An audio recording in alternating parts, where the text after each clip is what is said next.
حضرت ابو ہریرہ رضی اللہ تعالیٰ عنہ قیامت کی نشانیاں بیان کرتے ہوئے فرماتے ہیں کہ رسول اللہ صلی اللہ علیہ وسلم نے فرمایا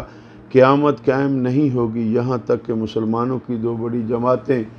لڑ نہ لیں، ان کے درمیان شدت کی لڑائی ہوگی اور دعویٰ ان کا ایک ہوگا، اور یہاں تک کہ بہت جھوٹے دجال نکل آئیں جو 30 کے قریب ہوں گے،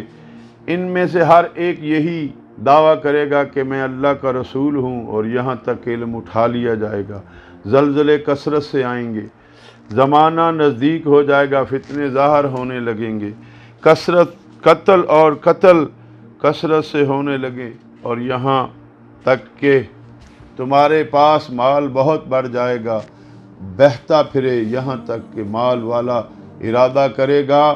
کہ کوئی اس کی خیرات قبول کرے، اور یہاں تک کہ جب کسی آدمی کو مال دیا جائے گا تو کہے گا مجھے اس کی ضرورت نہیں، اور یہاں تک کہ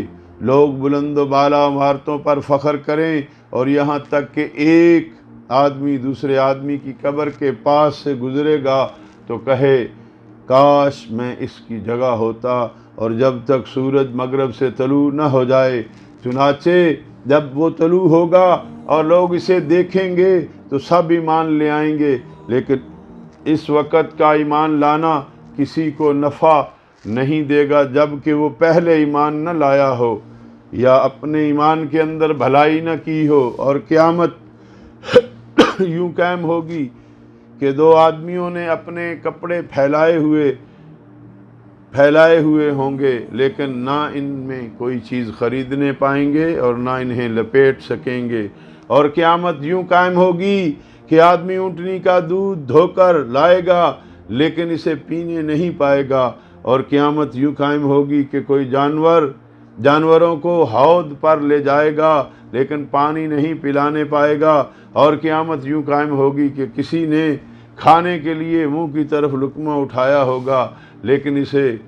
کھانے نہیں دیا جائے گا۔ بات یہ ہے میرے پیارے بھائیوں، نبی کریم علیہ السلام نے ہمیں جو یہ درس دیا ہے، ہمیں جو قیامت کی نشانیوں کے بارے میں فرمایا ہے، جسے حضرت ابو ہریرہ رضی اللہ تعالیٰ عنہ بخاری شریف میں یہ روایت حضرت امام بخاری لائے ہیں، اس سے ہمیں پتہ چلنا چاہیے کہ ہمیں بلڈنگوں پہ فخر نہیں کرنا چاہیے، مال کی فرمانی پہ فخر نہیں کرنا چاہیے، مال کی فرامانی پہ فخر نہیں کرنا چاہیے، ہمیں اپنی دولت پہ ناز نہیں کرنا چاہیے، ہمیں کسی چیز پہ ناز نہیں کرنا چاہیے، ہمیں اگر ناز کرنا چاہیے تو اپنے رب کی رحمت پہ ناز کرنا چاہیے، اپنے رب کے فضل پہ ناز کرنا چاہیے کہ ہماری جب موت آئے تب ہم ایمان کی حالت میں ہوں، چونکہ یہاں پہ جو اس حدیث پاک میں نے عرض کی ہے کہ ایک وقت آئے گا کہ جب سورج مغرب سے طلوع ہوگا تو سب ایمان لے آئیں گے۔ وہ کون ہوں گے؟